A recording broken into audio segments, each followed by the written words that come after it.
What's going on, guys? Welcome to the Two Wheel Rider YouTube channel. My name is Mario Orsini, and for well over a year now, I've been getting emails from folks asking how I do those map animations in my motorcycle travel videos. So tonight, I'm going to show you exactly how I do them.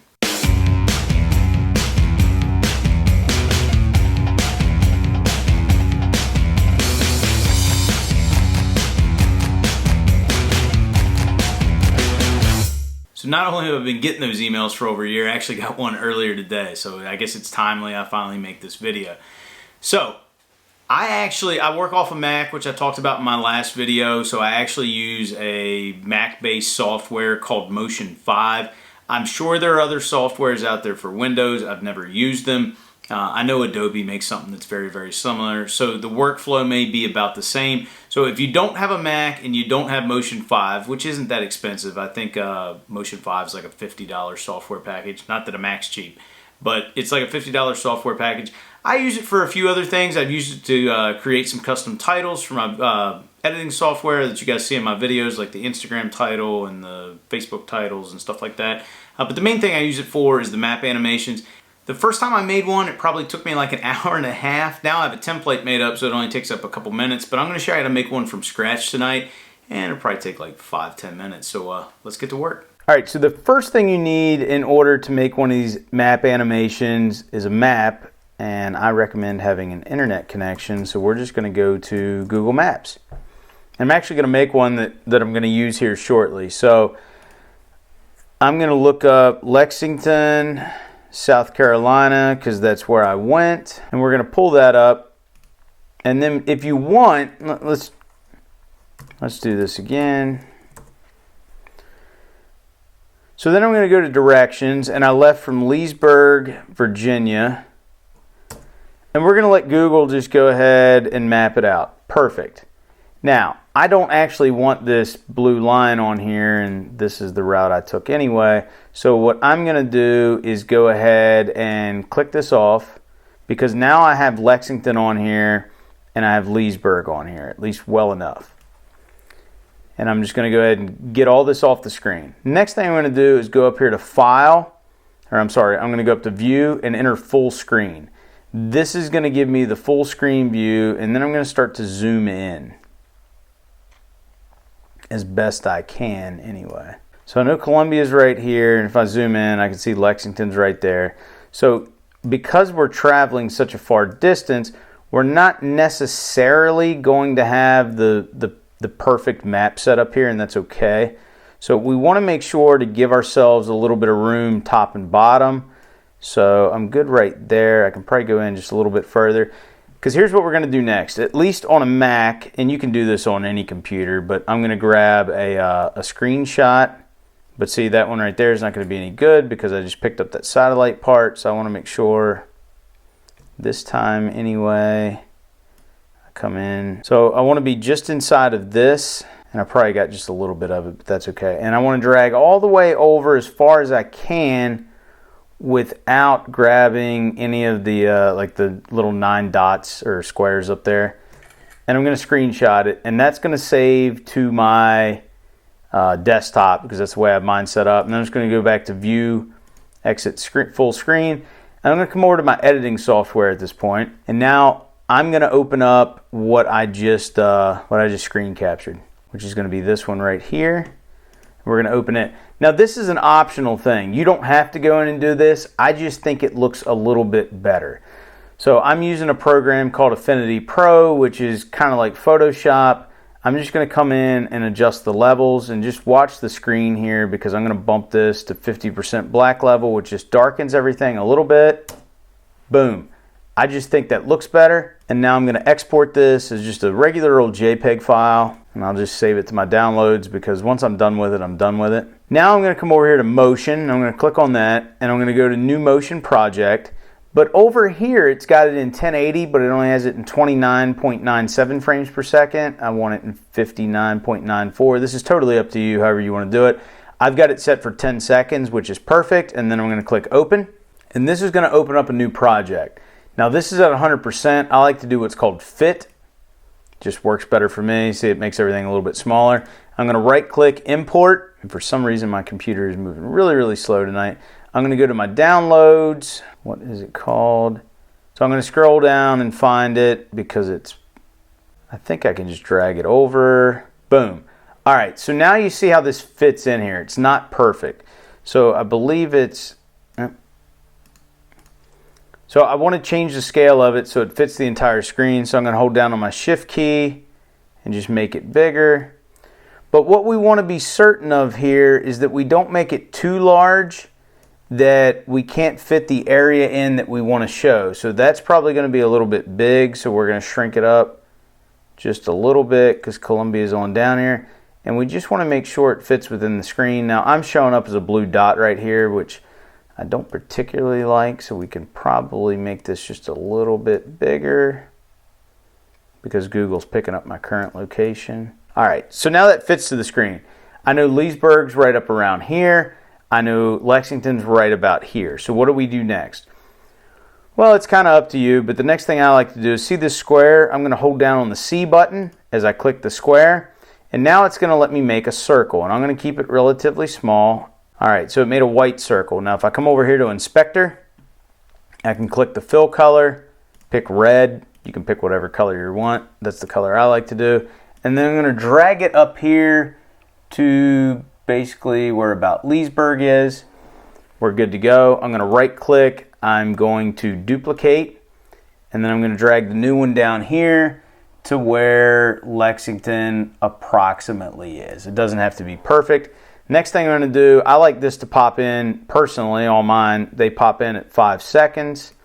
So I'm going to take the circle copy and just put it over here for right now. Again, we have this little tab over here, which is like your snapback or magnet type tool. So wherever you put this, it'll make sure that, you know, it'll stop there. I mean, you can drag it past, but it kind of like clicks into place. Good to go. All right, so now that we have those two things done, the next thing we need is some text. So that's pretty simple. We're just going to click on text. I'm going to type in Leesburg. And obviously I don't want it to be white, so I'll click on appearance. Mine are usually black, so that works. If you want to change the text here, you can. You'll just click on format. I'm actually cool with impact. I just changed it. I actually like impact. That's kind of my default. But I normally like to have it at about 60 font size. And then we're just going to drag, not like that, edit, undo. We're just going to drag it. We'll put it right there. Actually, we might bump that up to 80 in this case. And we've got that right there. Now what I'm going to do is just go ahead and duplicate this. Now obviously it's going to say Leesburg, but now we want to change it. And why do I do it this way? It's just a little bit quicker because I don't have to change the font size or the color or anything. That's the default.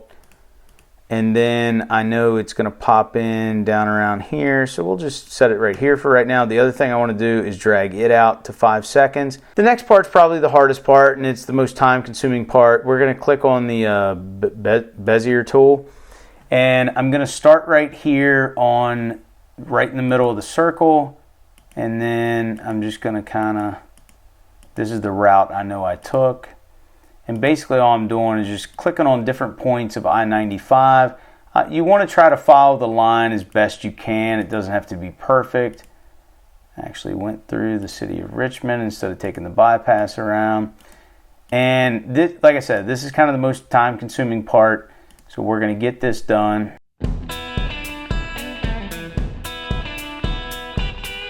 Now one thing I want to do is scan ahead to see where that next dot is, because obviously the whole goal here is to connect the dots. Alright, so now I'm done. So now I just want to click somewhere out of it, and you see we get this weird mess here. But this is easy enough to clean up. First thing we're going to do is unclick fill, and then we have the outline. Obviously I like mine in red, so I'm just going to pick red. And I've found that in most cases 12 width works pretty well. So if I click on something else now, you can see this traces pretty well. But if we play this back now, it's not doing anything. So obviously we need to animate this, so there's a way to do that. So what we're going to do here is we're going to come over. We need to make sure we have the Bezier thing clicked. We're going to go to library. We're going to pick behaviors. We're going to pick shape. We are going to pick right on, and we're just going to drag it right on here. Now, the problem with this is you can see how slow it's going to be. So I'm going to grab it right here, pull it back to 5 seconds, and now with any luck, it's going to take 5 seconds to get there, and then it's going to hold for the final 5 seconds. Now, the one thing we're missing at this point is the mileage. In my case, I know the mileage was basically 505 miles. So I'm just going to click here, 505 miles. You guys have seen enough of my videos at this point to know that, I always do that in red. So I'm going to go over to appearance, color, miles, and then I don't even know what I'd do this at, maybe 120. Yeah, there we go, 120. And now I'm just going to drag this to wherever I want it to appear. And the reason I like to do it this way is once I export this, I can make it as fast or as slow as I want, but I obviously want it to hold on there for a few seconds so you guys can see what it looks like. Boom, Leesburg to Lexington, 505 miles. So we're done with the animation part. Now we're going to come up here to share, and we're going to export movie. I like to export my stuff in H.264. It works great. I have no sound with this, so video only is fine. I'll hit next. And then I save mine over here in my video backups folder. I actually have one called motion files. So I normally just name it after the city I travel to, which is Lexington. Oh, we already have one for Lexington. Okay, let's do Lexington, South Carolina, because the other one's Lexington, Kentucky. It's going to take a couple of moments. I mean, it only takes a few seconds to export. And now if we play it back, we can see exactly what it looks like. And we got it. So if I want to import this now into the project I'm working on, I come over to the project I'm working on, right click, import media, go to my video backups, find my motion files, and then find the Lexington SC file, which I just went past. And then import selected. It's going to pop in right there. I want it to show up right here in my timeline.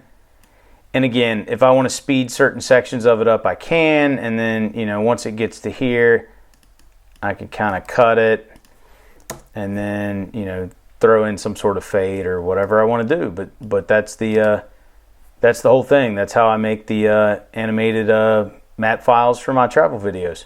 Alright guys, so that's it. That's exactly how I make the animated maps for my travel videos. Again, I have a template already, and you can save that as a template, so then basically all the dots and everything are in there, and the only thing you have to do is trace the Bezier and add the right-on thing to it, and it takes like 2-3 minutes, and you've got a really cool animated map for your video series. So anyway, I hope you guys enjoyed today's video. If you did, please give it a big thumbs up. If you're not a subscriber, consider hitting that subscribe button, because if you like motorcycles, well, this is the place to be. In fact, I hope you enjoyed the entire how I put my travel video series together.